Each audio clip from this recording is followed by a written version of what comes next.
Nearly 7 million Americans who are 65 and older live with Alzheimer's disease, and two-thirds of them are women. Now, a UW Health study looks at a drug that could potentially slow the progression of the disease. The Lucinda study tests the effectiveness of the drug leuprolide to slow or prevent memory loss for women with Alzheimer's disease. The drug was approved by the FDA to treat other diseases like prostate cancer for men.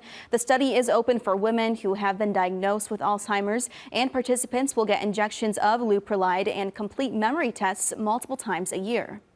There's a large number of individuals that are that have Alzheimer's disease in the United States. We're hoping and are cautiously optimistic that this drug combination could make a big difference to people's lives.